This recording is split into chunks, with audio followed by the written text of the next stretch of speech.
entire area. Nothing leaves alive. He may get the blood. What are you doing driving so fast? All right. Why was your truck parked in the middle of the road? Because we blew out our tires. How did you blow your tires? Someone left some barbed wire in the middle of the road. I just found this tied to a tree back there. Somebody did this. Just get me to a motel room, run me a very hot bath, and be prepared to provide me with a lot of orgasms. You can't just go barging into someone's house like that. Yeah, because, I'm just thinking West Virginia, trespassing, not a great combination. Look, I need to pee. Well, I need to remind you of a little movie called Deliverance. God, look at this place. Yeah, it's like the garage sale from hell. I don't know, but can you help me find a bathroom? Baby, I think this is the bathroom. God, we have to go now. See what they did to Francine. You didn't see what we saw. We're all gonna die. We're gonna stay alive. And we are never going into the woods again. Look, Jesse, I don't want to burn to death, and I don't want to be chopped up into pieces. We can do this. People are dead. Dead? What people?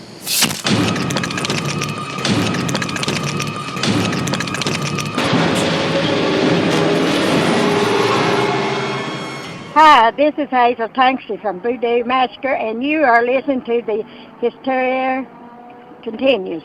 And indeed you are. This isn't Justin, just in case, because I know her accents sound very much the same. Welcome to the Hysteria Continues, episode 200 and something. And I am here with my cohorts, and we have a fun feature for you today with Wrong Turn. But before that, we're going to have a small little tribute, and I'll get more into that here in a minute. But first, let's talk to the amazing co-host, Justin. How are you doing? Well, thank you, Nathan. I'm doing very well, thank you. And I think you're killing it as introducing the show, even though you said 200 and something. I got a little confused. Erik, how about you? I'm doing good. Is it our turn yet? Y'all's turn. Mm-hmm. Joseph, how are you? I'm very sore, but I'm here. Oh, why are you sore? Well, I went swimming at the lake yesterday, and I swam all the way out into the middle of the lake 3 times. And so now my entire upper body feels like it got hit by a train, but I'm okay. Oh, okay. Well, at least you don't have the same type of problems as poor Misty did in a certain film. She got killed. Speaking of a certain film, a lot of the listeners know that I made some movies when I was younger with my family, and on a sad note, my grandmother Hazel Tankersley passed away recently. But rather than spend all my time grieving, I wanted to celebrate her life and do a nice little tribute to her. So all of us went and watched The Old Federal Massacre Part 2, which is the movie where she is the final girl. And I am excited to hear all your guys' thoughts, but right quick, let me read you the plot synopsis. A small family dinner erupts into a violent bloodbath when one guest snaps and decides to go on a rampage. Who will survive this night of sheer terror? So, yeah, it's pretty scary. And the reason we went with Old Federal 2 instead of 1 is that 1, there's not much of a massacre in it. There's only got 2 people in it. At least this one, represents more of the family members that come in. But, yes, I'm very much looking forward to hearing your guys' thoughts. So I think first I'm going to turn it over to Justin. Well, I very much enjoy them, Nathan. I do have a couple of questions for you. It's sort of how, when you were making these movies, did you what were your intentions? Were your intentions to make a proper scary movie, or did you see it as slightly more John Waters-esque? What were your thought process behind these movies? Depends on the movie. Like Erik was saying, he watched another one of mine, and I actually tried to have jump scares in it. So I was actually trying to do jump scares, but they just didn't seem to work very well. With Old Federal 2, I think I started trying to make it a little serious, but I think we just kind of got a little goofy as it went on. Well, that's the charm. That's the charm in it, because I think it's sometimes if it's you make a film, you're trying to play it for comedy. It can be very unfunny, but when it's kind of you're playing it straight, then it's got all the charm. So which drama school did your family go to? Oh, Is Juilliard a drama school? I think so. And did they enjoy it? Was it easy for you to get them to do this, or did you have to twist a few arms? It was this cast. It was easy. There was a few times that I had to convince some people to be in the movies, but this cast was always game. Excellent. And was there a script? No, we kind of just made it up as we went along. Like none of them ad-libbed. Like I fed them their lines in between takes. Excellent. And was this the first time the shoe rack had been seen? No. The first time it was seen was in The Gathering.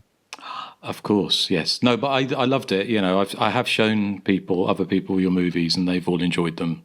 So, and also what I don't understand is why Vinegar Syndrome, what they've done is Adam Rifkin home movies or whatever it is. They should do a special thing of your movies, don't you think? Oh, I think that would be great. Exactly. And also because they're quite short, aren't they? So it'd be good to do commentaries for them. Yeah, I would do commentaries. I think that'd be fun. We'd get to the introductions and then the movie would be over. So yeah, no, I loved it, Nathan. I think it's a fantastic sort of keepsake as well for you. Sort of, you know, when you remember your mama, you know, sort of, you can look back at that. So it's yeah. Thank you for giving these gifts to the rest of us. You're welcome. You're welcome, Erik.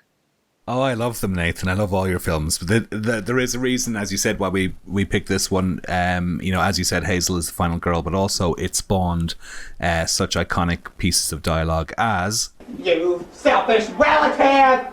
And It's y'all's turn! So, you know, it's gone down in folklore for that. Yeah, I love them. And like is it 7 minutes long? But even then, it's got like 2 minutes of outtakes at the end, so it's really 5 minutes long. So it's great. I like the way you've held back. It's really restrained in the gore department, emphasizing maybe suspense over cheap thrills, which I enjoyed. That poor character of Misty. I mean, it's a real shock when she gets killed because I thought she would be the final girl. So that was great misdirection there. I was really fooled. I worked out the killer's identity quite early on as well, because normally I'm not that good at, when it comes to identifying who the killer is in a slasher movie. But in this one, probably about halfway through, I twigged it was the character of Nathan. Spoiler alert. So yeah, I was happy with myself for that. But seriously, Nathan, I mean, for the same reasons that I love Possibly in Michigan, I love the Nathan Johnson collection that's available on YouTube. Just oodles of fun, and as Justin said, a great keepsake to have, for years going forward. To have, like, we didn't have any video equipment growing up, so I've got no video footage of my misspent youth, unfortunately, to look back on. But I thought it's you. I said this to you before. I like Nate, Justin was saying there. I thought your family would have had to been forced into doing this and saying, "Oh, okay, let's just do this to keep Nathan quiet." But you said they're quite willing participants, and I think that's really lovely. That it's kind of a fun activity for you all to do, to make these little movies. So yeah, I love Old Federal Massacre too. It's so quotable in the same way that Possibly in Michigan is. Thank you. To be compared to that is just amazing. Joseph, your thoughts? Well, I remember when you came out to me in my early 30s. If you never would have done that and I watched Old Federal Massacre 2, I would have said, boy, this kid is in the closet. I loved your performance when she's like, let's just sit down and eat dinner. And you're like, fine. And you just plop down into the chair. And it's just so overdramatic. Yeah, so sulky. I'm like, wow. I did the same thing when I was a teenager. I had a video camera and I made little homemade movies. I'm usually dealing with my cat or my younger brother, so I know how how fun it could be to convince your family to do things like that. And I don't know. I just like how you pilfered music from like The Dorm That Dripped Blood for the opening credits. And I love, it's not in Old Federal Massacre 2, but I can't remember which one you did. But you did one where someone got in a car and then you just cut to footage of a car exploding in a movie. But you didn't just cut to the footage. You filmed it off the TV set. I did. Yeah. But yeah, Old Federal Massacre 2 is probably the more quotable of your films, just because we've had to listen to it day in and day out because of Erik. You selfish relative! Yeah, there you go. Yeah, I love it I love for those old home shot on video movies. I did it myself back in the day. I wish I still had some of my old videos just so I could look back on the time period. So that's another good thing that you've kept those videos because you can look back on that time period and how things have changed. So yeah, I love Old Federal Massacre too. Thank you very much. Well, my thoughts on Old Federal is that I think the killer is a little hypocritical, because he claims that he's killing these people for being selfish and being greedy, but at the end he says, I want your money. So I kind of thought that was a little two-faced of me. Yeah, one question one question that popped into my head watching it this week was, why did you kill Hazel? Because you seem to be on her side at the start, because you're saying, I heard them, Mama, they were trying to make a new will. Well, I didn't kill her. She killed me. Oh, yeah, I know, but you tried. I tried to kill her, yeah. I think the problem was I realized that she was also bad when she refused to let Misty in the room and let her get killed. I'm like, they're not very nice to each other. No. Because I also love that my grandma's plan is if we both leave the room, we can overpower him. But, like, none of that happens. That's for the sequel. Yeah, it'll be for the part 3, I guess. Looking back, I realized that I was extremely dramatic in this role. And I guess I just made up a motive on the spot, because I feel like when I first started, my motive was you're not supposed to play around, which I don't know what that even means. You might notice that when I chase them and I scream, open this door, the door actually is open. So, that was kind of funny to me when I went back and watched it. And in the climactic battle in the end, it's kind of hard to see at first, but I'm holding a feather duster and my grandma's holding a bottle of water. My speech at the end, parts of it, I directly lifted from Happy Birthday to Me. Especially the whole "you're just like her," except in Happy Birthday to Me, she called her an effing W. I called Mama a crazy person. I didn't think that would go over well with my grandma, to call her an effing W. What's a W? Whore. Oh, Erik, everyone. I know, my favorite one. I didn't even twig. I didn't think she'd be happy about that. I will also, I have to say that I don't know why I decided to brutally beat up Jean before killing her. Like, out of everybody, I feel like she kind of gotten beat up before she got killed. I like the way you do your own sound effects as well. Pow, pow, pow. Yeah, the stabbing. With the accent and the stabbing, as well. I make little noises like it's supposed to be them getting stabbed. We only used real knives because I was all about realism, and we had no concern for safety, apparently. And also there's the scene in the car with my mom in the beginning where she's getting strangled, and you can literally hear her say, "You're hurting me, quit." And that's when I stopped strangling her. So, yeah. But no, they were a lot of fun to do. And I think you can definitely see that in the outtakes at the end when Jean is trying to say, "I heard about the will." The way she leans into Misty and says, "I heard," like, it's just hilarious to me watching it now, because it's ridiculous, but that's what makes it fun. So I loved it. Rewatching them, I love to rewatch them. It's just nostalgia for me. I'm sure you guys can understand. Absolutely, and they say you'll always have them as well, so it's always if you haven't seen any of Nathan's films, then do check them out. Is there a YouTube channel? If you just type in Old Federal Massacre 2, it'll pull up Nathan's videos. Yeah. Yeah, I couldn't remember, but I've got several movies on there that I did. Like I said, the reason I went with Old Federal is just because we quote it so much. But probably my best one is the coconut doll one. Voodoo Massacre. Yeah, it's got like special effects.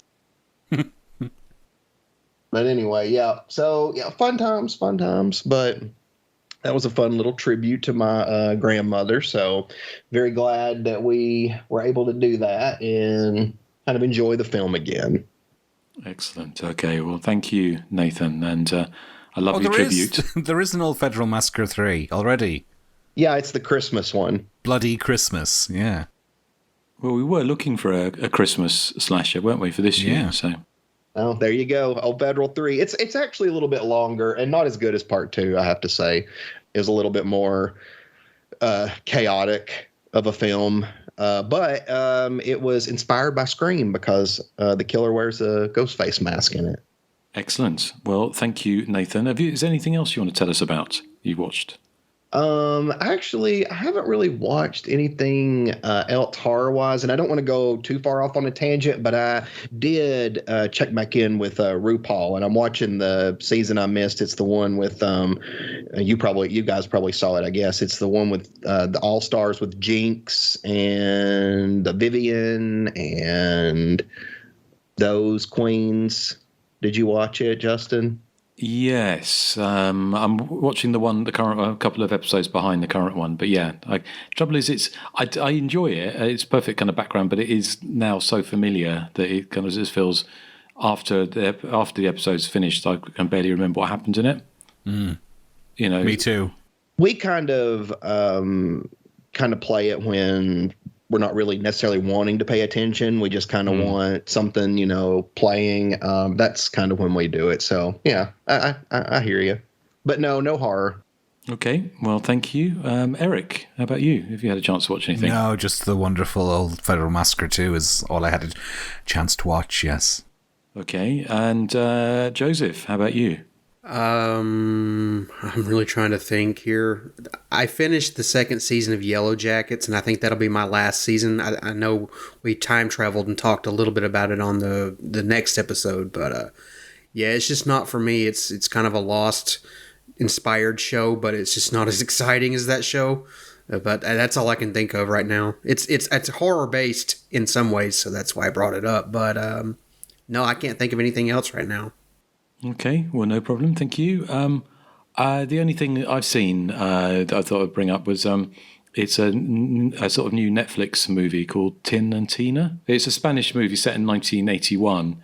And it was kind of the reason I saw it because I saw a headline just stumbled across a headline on one of the online news outlets saying it was like the scariest movie for ages, and the audience were freaking out at this new Netflix thing. And I should know by now not to listen to those kind of hyperbolic kind of sort of puff pieces on these paid for puff pieces.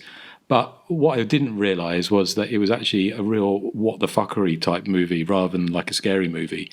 The basic premise is it's very stylized in a lot of ways. It's set in 1981 and it's a couple get married and the wife has a miscarriage and the husband suggests they adopt a baby from a sort of religious order, sort of orphanage run by nuns. And they end up adopting these two, I don't know, about 9-year-olds, sort of brother and sister, but albino twins. So they have like these kind of pudding bowl, white blonde haircuts like Andy Warhol. But they're really, really religious. So the husband and wife are kind of not a-religious. They're not sort of, particularly interested. But the kids quote the Bible all the time, and they take everything from the Bible completely literally. And lots of fun and games ensues. I won't spoil anything, but it's kind of it's an odd film in so much that it feels like it's set in 1981, but it actually has the kind of the dialogue. And sometimes you watch Euro horror films, and somebody can be like laughing sweet and then go Inga-esque the next minute. Yep. So it's just completely out of, you think you've got a character pegged down 1 minute and then they do something completely left field or their whole temperament changes and then they go back to being sweet and nice 5 seconds later. So this movie is shot like that. So you have characters on 1 minute are very kind of level-headed and the next minute they're having Inga-esque tantrums or they're doing things completely out of character. And it's all wrapped up with some really bizarre scenes. A lot of it's set to like early 80s Spanish children's TV with these kind of strange children trying to fit in, but making themselves even creepier. So I kind of enjoyed it. It's kind of but it's not a scary horror movie to me. But it's very stylized but it's set in the kind of hallowed year of 1981. So. And it goes the kind of slasher movie route at various bits in it, but it's not really a slasher. But Tin and Tina. That's all I've seen. So I take it none of you guys have seen it. No. Never heard of it. No. I think it's only just come out recently. I did start watching The Black Demon, which is the giant shark movie, which has got terrible reviews. So, because apparently it's kind of, I started going to finish it later, but it's kind of people. A lot of the reviews said it's one of the talkiest giant monster movie there is, and it is lots of dialogue. But it looked okay, looked okay what I saw of it. So I might report back on the rest of that next time we record. But I think it's about time we took a wrong turn, isn't it, Erik? It is indeed.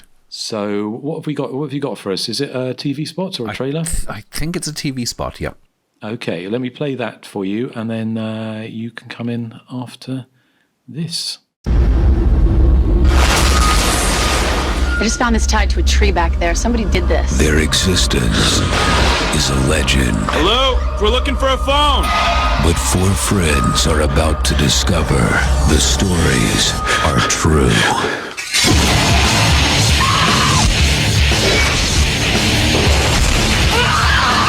Wrong Turn. Rated R. We're never going into the woods again. May 30th, only in theaters. Something strange is happening deep in the woods, but no one's lived to tell about it. An indescribable nightmare begins when a group of young friends is stranded on an isolated road deep in the Appalachian Hills of West Virginia with no hope of rescue. Desperate and fearing for their lives, the horror surges as they find themselves relentlessly pursued by a force of evil beyond their imagination. Featuring a hip ensemble of up-and-coming young stars, including Buffy the Vampire Slayer's Eliza Dushku, this blood-curdling epic is a shock-a-minute horror rush that will leave you screaming for more.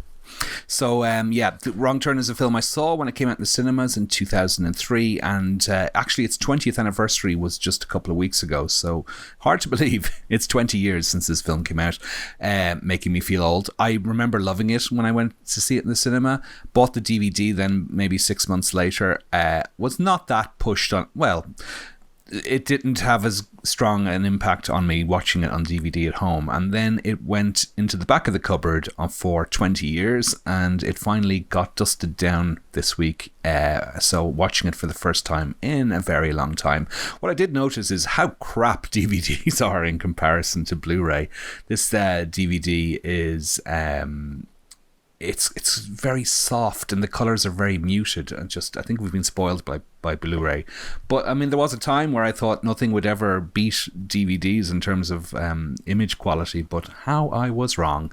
Anyway, I liked the opening of this. I thought it was quite strong with the two climbers. It was done and dusted quite fast though, that opening. I mean, it gets very straight to the point, that prologue. There's no sort of long moments of suspense. I mean, it literally is two people go climbing, ouch, one's dead, the other one falls off the cliff, the end, or the start I should say.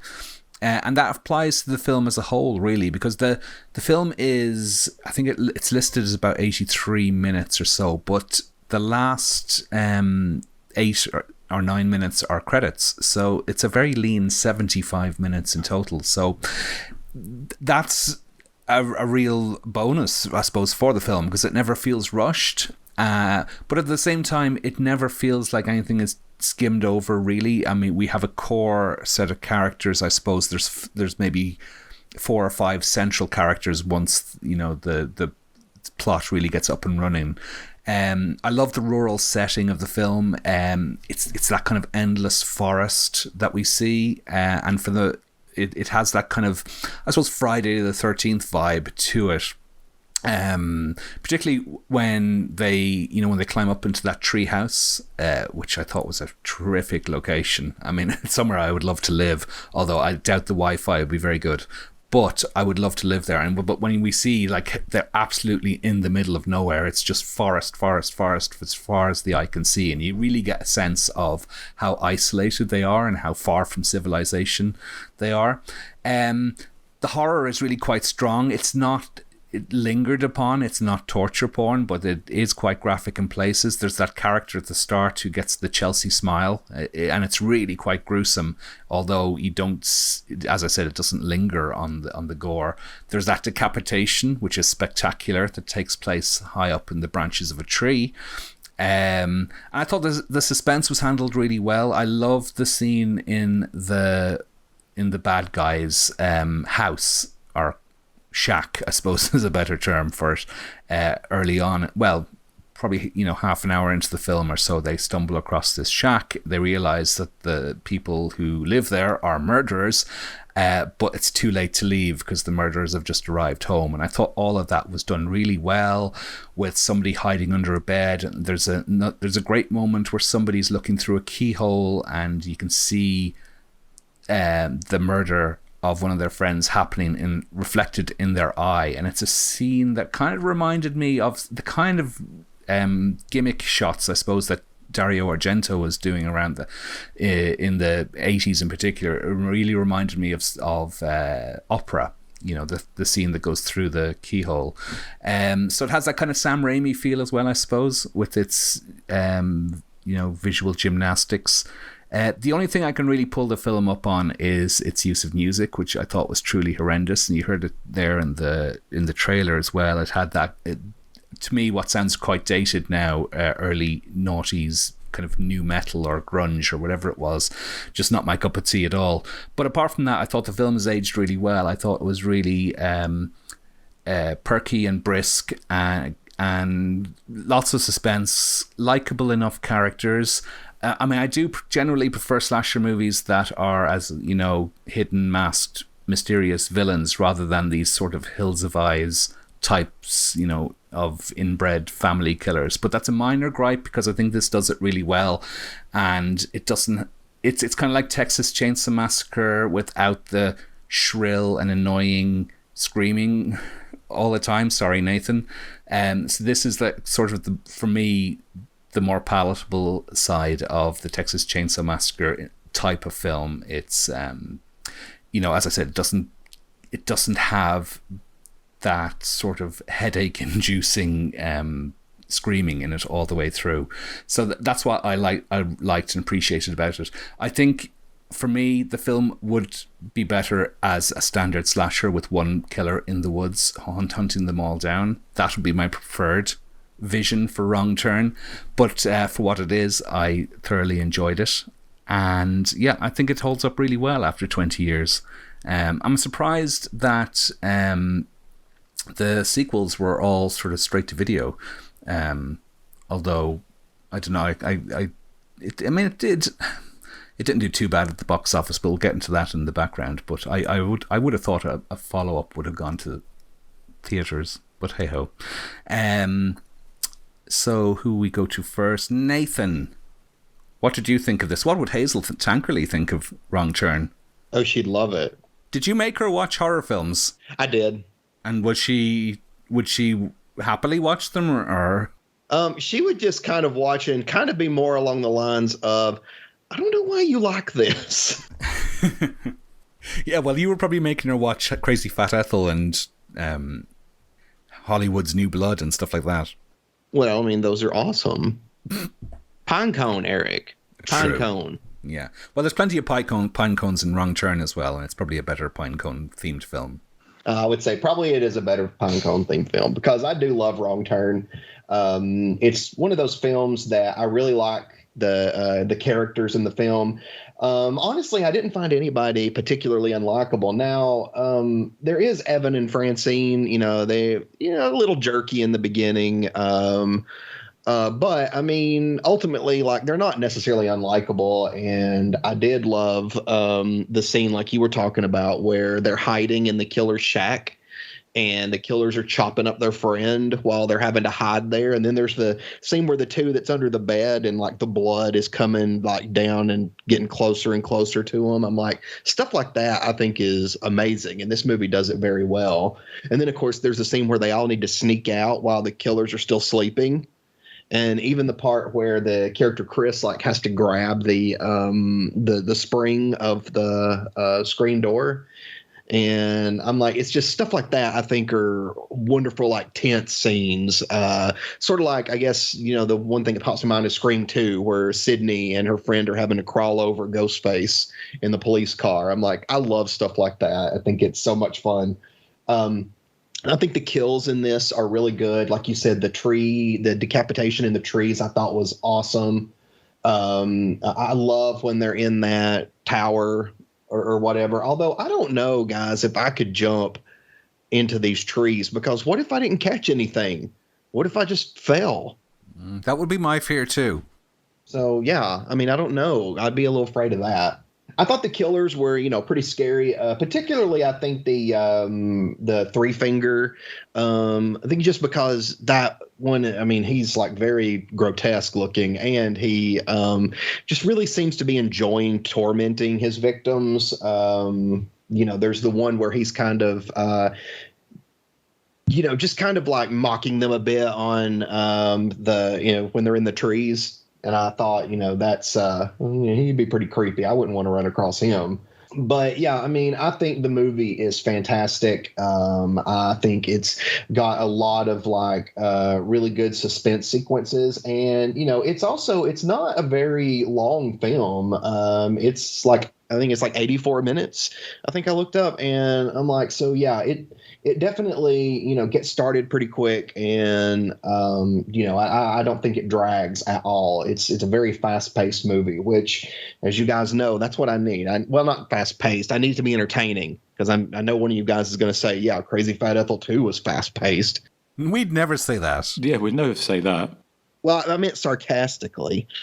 But no, Wrong Turn, great film, great choice. Love it. Thank you. Joseph, what do you think?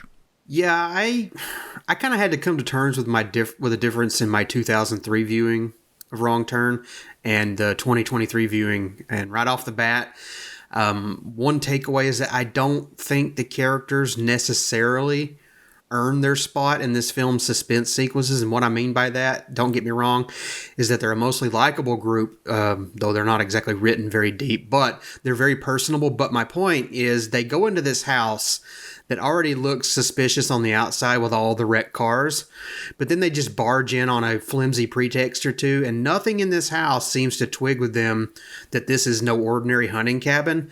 We have this questionable meat product strewn out on various tables and surfaces, and there's this vile stew boiling on the stove, so obviously someone is there or close by, and there's stolen items and piles of car keys everywhere, and the barbed wire that flattened one of the vehicle's tires earlier is in abundance.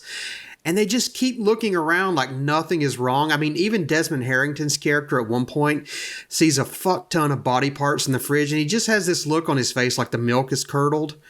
It's really hilarious. It takes forever for them to get the bright idea to get the hell out of Dodge.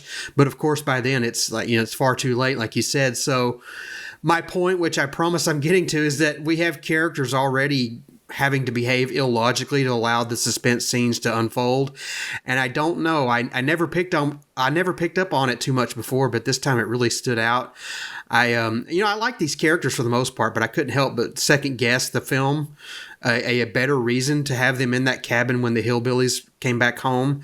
It just seemed like they were wandering around at the behest of a director saying, well, I don't know another reason why you'd be in this house, but, hey ho, it just felt contrived to me. But, I've cut slack to a lot worse. And with how well otherwise Wrong Turn is put together, I can look past that, because the suspense scenes, like you said, they really work well. Though the Watchtower bit is very hair-raising stuff with all the heights. I'm kind of, not necessarily afraid of heights, but being on the edge of something and knowing you could fall. And of course, earlier in the film, when they have to sneak out of the cabin quietly, you can't help but root for them, despite them bringing it upon themselves. I love the scene where Desmond Harrington has to put his hand on the spring to keep it quiet, and it's cutting into his hand, and he's having to just basically hold his composure. It's very good, very well-written suspense scene stuff. Like I said, you can't help but root for the characters, even though they brought this on themselves. I also didn't really pay much attention before to how impossibly attractive the main cast is. One minor character even jokes about Desmond Harrington's hair early in the film. So they're kind of like the model types, and they're not going to get too much damage inflicted upon them, and their hair is going to be kind of straight for the most part. It's going to look like they just brushed it, is what I'm saying. I also thought the deformed hillbilly killers were really well done. Good makeup effects from, I think it's Stan Winston who did the makeup effects for the hillbillies, and I like how they seem to communicate in these monosyllabic grunts. But they're able to capably drive vehicles like they were raised on the NASCAR circuit or something. They have really good aim with the arrows too. It seems like someone is always getting hit with one of those things or close to being hit with one of those things. So, yeah, I mean, Wrong Turn, it takes some egregious steps getting to the meat and potatoes, but I think the meat and potatoes of the story is really great stuff overall. I admit I rolled my eyes a time or two on this viewing, but sometimes a movie is just so well done in so many other areas that even a marginal bit of bad writing can't seem to sink the film. I mean, that's how good this movie is otherwise. So yeah, highly recommended. I still love Wrong Turn after all these years. Cool. Justin, what do you think? Yeah, I kind of, I'm not sure that I can add much more, but it was a film that I saw at the cinema, and I remember quite well. And I've seen it quite a few times over the years. I think it's it does a lot of things right. It's talked about the kind of personable cast, and it's where a lot of modern slashers went wrong, is filling the whole thing with assholes. And the majority of these people are likable, apart from the two characters at the beginning, which they're just a bit irritating, but they don't last very long anyway. But I think Desmond Harrington and Elisha Dushku, is it? I never know how to pronounce Eliza the name. Dushku. Is they're kind of they're a good pairing. I think they work really well to spark off each other, and it has that whole thing of the kind of it's a very traditional kind of narrative of an odd couple meeting and getting on each other's nerves, and then sort of like ultimately it doesn't quite go as far as them falling in love, but they certainly kind of create this kind of relationship through adversity. It was I was trying to think. I was looking at the time scale for this, 2003, and I was thinking fairly soon after this you had Saw in 2004 and then Hostel in 2005. And obviously this came, 7 years after the original Scream. So it was kind of trying to, I was trying to place it in where, they're kind of how the horror movie, the slash movie developed over, post Scream. And I know obviously a lot of influences. In fact, actually Jeremy Sisto's character does a direct reference to Deliverance. And obviously that is, so it was kind of almost, it's not self-referential in the same way Scream was, but certainly it has direct influences from Deliverance, probably Just Before Dawn, and also The Hills of Eyes. So sort of repackaging it for then kind of modern audience. It was kind of I could have preferred perhaps a little bit more meat to its bones, because you don't need explanations for why the killers are doing things, but they're little more really than kind of cartoon sort of puppets. Really, they don't have any. There's no character development with them or at all. So they are just kind of like almost like video game characters. Having said that, it kind of keeps the film sort of lean and mean and sort of moving at a kind of a zippy pace. So yeah, I don't think I liked it as much as I did when I first saw it. I can see there's a few sort of problems with it, but having said that, overall, I think it's still an effective horror movie. It just kind of makes me laugh. And I'm saying 20 years, but it's funny how strange time is. Kind of thinking back 20 years ago, and now watching it now, and it's just again all those things like that. Mobile phones date horror movies or any movie more than anything else, even fashions, I think. Although I must admit, is it Kevin Zeger's kind of terrible sunglasses kind of dated the movie as well. But and his flat hairstyle as well. Yes. Which character was this? It's the Kevin Zeger's character. He's the one who gets killed at the first victim out of the group when he goes off to pee, and then his girlfriend finds his severed ear. Yeah. Because he was in Dawn of the Dead, the remake, the next year, a slightly larger role. But But yeah, overall, it's kind of a fun thing, but it's a fun film. But again, it's funny you're talking about the kind of model characters, but you kind of saw that. I mean, they've always cast attractive-looking people in horror movies, haven't they? I mean, that's part of in any kind of movie. But it kind of reached a bit of a zenith, I think, with the Texas Chainsaw Massacre remake, which I think was after this, wasn't it? Yeah, and them caked in fake sweat and wearing tank tops and low-cut shorts. It's funny. Yeah. So, but yeah, no. I don't know what you mean. They never put attractive people into horror films, from what I can see, apart from Steve Suskind in Friday the 13th Part 3. I thought you liked the gardener in Pieces. I do, yeah. But it's not like it's wall-to-wall Dreamboats. And the Sheriff and Nail Gun Massacre. No. You don't like Sheriff and Nail Gun Massacre? Oh, no, yes, sorry. There's another sheriff that you tease me about in some other film, isn't there? I don't know. I tease you about Alfonso. Yeah. Yeah, House of Death, he's a little too portly for you, I think. Yeah, I think but so. I also tease you about Alfonso at one point. You do. Yes, Alfonso. From Alice, Sweet Alice. Yes. So, okay, but so those are my thoughts. But I don't know if you want to move on to some backgrounds. Okay, well, I don't have a huge amount of background here, but it was filmed in Canada between August and October of 2002 on a budget of $15 million, and it opened on May the 30th of 2003. So as I said, like at the time of recording, we're just past the 20th anniversary. It debuted in 6th place. Okay, this is kind of answering the question of why did the sequels just go straight to video, because it only debuted in 6th place. Other new releases that weekend were Finding Nemo and the Italian Job remake. Even Daddy Daycare in its 3rd week beat Wrong Turn at the box office. Ouch. It lasted 2 weeks in the top 10 before dropping like a stone with a disappointing 15 million in the US box office and 28.6 million in total worldwide. Okay, well there we go. This is why the sequels went straight to video. It's written by Alan McElroy, who also wrote Halloween 4 and Spawn.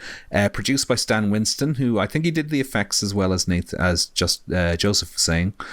In Fangoria issue 223, Rob Schmidt, the director, says that Cannibal Holocaust is one of his favourite films, although he describes Wrong Turn as a simple classic horror film, more in the style of Texas Chainsaw Massacre and The Hills of Eyes. The promotion for the film was minimal, which probably impacted its box office take due to the MPAA deeming the majority of the TV spots and trailers as too intense for younger viewers. Some of the actors in the film you may recognize. They have a couple of horror credentials. One you probably didn't recognize is Julian Richings, who plays Three Finger. He's under heavy makeup, but he was, he still is. He's an English actor based in Canada now, and he is iconic, I suppose, as the opening victim in the film Cube, where he literally gets cubed by a wire mesh. He's also in Urban Legend as the creepy janitor. Jeremy Sisto was also in May. Desmond Harrington, we saw him around this time in Love, Object and Ghost Ship, and he was also in Nick Ham's Hole. Oh, Erik. Sorry, The Hole by the director Nick Ham. Sorry, my mistake. Which also has the world's biggest asshole in it, Lawrence Fox, but that's a different story. Desmond Harrington was also in Neon Demon. The director Rob Schmidt, he hasn't had a huge horror career after this. I mean, he did an episode of Masters of Horror in season 2 called Right to Die, which I can't recall off the top of my head what that one's about. But he directed that. But I don't know if he's done much since, really. And apparently there was a John Carpenter script floating around called Prey, which apparently had a plot very similar to Wrong Turn and also similar to The Hills of Eyes 2, the 2007 version of Hills of Eyes 2, but never got made. So if you can imagine Wrong Turn directed by John Carpenter, there's something interesting, possibly. So who else has some background for us? Nathan? No, because you literally read everything I have word for word. I know. It's uncanny, isn't it? Joseph, do you have anything? No, the only thing I can add, because you mentioned it already, and you kind of ruined two of my jokes I had set up, but now they're ruined. But Desmond Harrington was also 5 seasons of Dexter, which was a horror TV series. So he's kind of like horror royalty. I was surprised at how many horror projects he'd been in. Mm. But my jokes were basically, when I was going to mention Ghost Ship, I was going to say it was based off of a hit Broadway show. Nathan would have got that one. Oh, and yeah. Then I was going to mention his first film, which was The Hole, which is something I'm sure Erik has seen quite a bit. Is The Hole? Is that the one with Flora Birch and Keira Knightley? Yes, and Lawrence Fox. Okay, Justin, do you have anything? Well, I've just got a few things to add. I had a look at the kind of the reviews of the film when it came out, and it didn't get a particularly good reviews, actually. So I was surprised. I thought it might have got better. There's a few half decent ones. The Glenn Lovell in the Spokesman review said the film was directed with uncommon ferocity by indie talent Rob Schmidt. Anita Gates in the New York Times gave it a bad review. She said she didn't like the movie, but noted the comparisons to 80s slasher movies. And she noted especially The Sinners going first, so talking about the Kevin Zeger and his Manuel Cricky character. I was just looking at her on IMDb, and it told me how to pronounce her surname. It's pronounced Shrieky. Shrieky. That's Toya's nickname, isn't it? So I walked into that. I totally walked into that. I should never have said anything. Malcolm Johnson in the Hartford Courant called it bloody awful. But he also noted it's a homage to 70s splatter movies, especially he noted Texas Chainsaw Massacre, Deliverance, and pointed out comparisons to Friday the 13th and Halloween.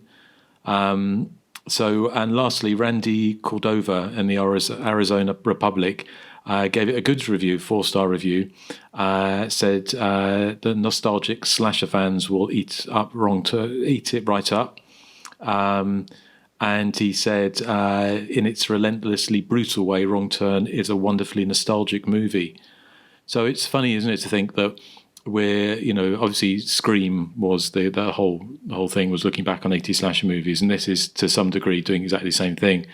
But here we are 20 years later talking about a movie, that's nostalgic for 20 years before that, or the 30 years before that. So, where will it all end? Well, we'll still be talking about it when we go to the old folks' home. Probably will be, won't we? I hope the old folks' home has good Wi-Fi and a good Skype connection, so we can still do the show. Yeah, same here. So, but yeah, I think you hit the nail on the head, Erik, when you said the film. I think it was a kind of box office disappointment. I'm trying to think sort of like where horror was in 2003. I should have looked back and see what was there, but certainly like the slasher movie kind of petered out. The kind of post-Scream ones kind of petered out in like 2001, didn't they, with Valentine, which kind of underperformed quite spectacularly. So this seemed like a kind of a way of trying to reinvent it yet again. But I kind of imagine a lot of the critics and possibly the audiences were just not, weren't on that wavelength at the time. Because, I mean, Scream in 1996 made over $100 million at the box office, I think. So, coming in on a sort of getting a box office of, 15 million or 28 million? 28 worldwide. Yeah. Worldwide is nothing to write home about. So, but also I can see how, relatively cheap it is to make backwards slasher movies. So it kind of the straight to DVD, as it would have been back then, was kind of probably the logical home for the sequels. Yeah, it was 123rd most successful film of 2003, apparently. I'm just having a quick scan. I think the most successful pure horror film would have been Freddy vs. Jason, which was number 52 on the list. So horror wasn't, and 53 on the list is the Texas Chainsaw Massacre remake. Okay. So, well, it's kind of interesting to look back at this. I mean, I'm sure we'll get around to some of the sequels at some point. Is the second one the one with Henry Rollins? Oh yeah, I think he is, and it's directed by Joe Lynch. Okay, well, what was the consensus on the group, Joseph? 23 comments for Wrong Turn, which seems fairly low considering this film is so well regarded with horror fans. But probably the algorithm, I don't know. Jackson Laser, that's Lazor, what a name, says, classic. It's a fun, straightforward, simple story that is well executed. Great effects, good acting, a well-paced thrill ride. Rewatch value is strong. And Derek Taylor disagrees. He says, I was underwhelmed, but then again, Family of Cannibals in the Woods movies really don't appeal to me. Honestly, I would rather watch Detour. Ugh, what the fuck, Derek? Not because it is better, but because I am more entertained by it. What the fuck, Derek? Follow us on Facebook and Instagram to stay up to date on what we're doing. Listen on Apple, Spotify, YouTube, and about a billion other podcatchers, both good and terrible. Join us on Patreon for as little as $1, and there's a tier system in place that will grant you access to a veritable cavalcade of bonus shows and commentaries. That's patreon.com/The Hysteria Continues, all one word. Our email address for feedback and general nonsense is The Hysteria Continues, again, all one word, @gmail.com. Excellent. And join us over on Patreon. So we've got a real kick to hear that many of you enjoyed the Friday the 13th commentary we did, part 2 commentary we did, where we talk about Alice's demise. Her life. I know it's a touchy point for you, Nathan. But I also just wanted to mention a friend of the show, Sean Guerrero. He he didn't get his comment in on time, but I said I'd read it out for Wrong Term. He said it was a first time watch for him. And that this backwards slasher has decent performances and genuine suspense. It's gruesome, nasty, and a heck of a lot of fun for people who get a kick out of Friday 13th and The Hills Have Eyes. So thank you for that, Sean. Well, talking of horrors, Erik, you have a joke of the week for us. I do. Oh. It's my joke of the week. It's so freaking fantastic. What did critics feel was the worst thing about Wrong Turn? The bad direction. Wrong Turn direction. No. Oh my God, that was so awful. I had to laugh. Nathan has a joke. It'll segue into mine. It's my joke of the week. It's so freaking fantastic. So I'm not trying to step on Eric's toes here, but Erik was feeling under the weather, and we were going to record with him when he felt under the weather, so we were going to come up with jokes of the week to help him out. And now Erik feels better. So I still have my joke, though. Cool. So one time I was on my way out of town, and I came upon a traffic jam, just like Desmond Harrington in this movie. Well, there was a road off to the side that I could have taken, but I decided not to. I stayed in the traffic jam because I thought of this movie. So you could say I made a right turn. Well, no, you can't because you stayed still. You didn't turn at all. No, right as in it was the right move. What'd y'all think? Bye. I wouldn't give up your day job, Nathan. You know, I made the right decision because I'm still alive. That is true, yes. So, well, let's brush over that. I think it's for the best. So, for the best. We have some feedback, don't we, this time? Yeah, who would like to go first? Okay, I'll go first. This is from Alex Borenstein. And I'm not sure if Alex is male or female. Do we know? I'm pretty sure it's a guy. Okay. My dearest companions, I hope this letter finds you all well. It's been a while since I've written in, but I've never stopped listening and enjoying the show. I must confess that I do miss the days when the podcast was 2.5 to 3 hours long, if only for the fact that I love hearing your voices. I do have a question. Since two of you are of the classy UK persuasion, emphasis on classy for you in particular, Erik. Ooh, thank you. Are any of you fans of Doctor Who? I'm talking specifically of the classic show. I never could really get into the revival. I bring this up also because there's a great two-parter from 1982 called Black Orchid that I think you might like. It's a murder mystery at an English estate in 1925, complete with a great spooky mask. Given it was made in the early 80s, it really gave me slasher vibes. It even has an extended cricket scene that reminds me of the extended baseball scene from Sleepaway Camp. And that's from Alex Borenstein. Well, Alex, unfortunately, I'm not of the UK persuasion. I hope I'm still classy. Northern Ireland is part of the UK, but I'm from the Republic, which is not. So I am just Irish, I'm afraid. But a classy, still, I hope. And I have never seen an episode of Doctor Who in my life. Have you, Justin? Really? I'm surprised. Yeah. I kind of grew up with it. So right back from Sean Pertwee days. But Tom Baker was my Doctor Who of choice, and in the school playground we used to play, primary school we're playing Doctor Who, so lots of fun with that. I can remember I kind of started watching revival stuff, and I kind of lost interest in it, but I did like Doctor Who back then. My favourite one was the Robots of Death one, which again has a kind of slasher movie vibe to it, and I think that was early 80s or maybe late 70s, of this kind of space station where the humans are killed off by these kind of creepy looking robots.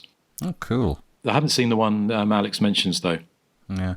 I did not get UK television stations until 1986, so I kind of missed the boat of those classic Doctor Who's, and by the time I got the BBC, it was Sylvester McCoy, who I think most people consider quite a poor Doctor Who. I'm not sure if I'm misquoting or anything, but so I never actually got into it. It does look like the current Doctor Who that's being broadcast. I see the trailers for it, and it looks like a spectacular big feature film type production, a far cry from the sort of cheaper, shall I say, look of the earlier ones. But I do. I loved Sapphire and Steel because they used to put that out on Irish television, and I'm imagining Doctor Who would be along the same lines in terms of eeriness and oddness. No? Yeah, I can imagine so. But I was wondering, because was Doctor Who ever big in America? It is. I never watched it. Yeah, I mean, it was fairly big over here. I watched a few episodes with, I think his name was Christopher Eccleston. Yeah. I'm not a huge sci-fi fan like Nathan. I like sci-fi, but the sci-fi TV shows, stuff like this and Stargate, they never really just spoke to me. But what I saw of that was pretty decent, and that guy was really funny as Doctor Who. But I think that's the only ones I ever watched. I may have watched a few of the older ones way back when I was younger, but I just don't really remember.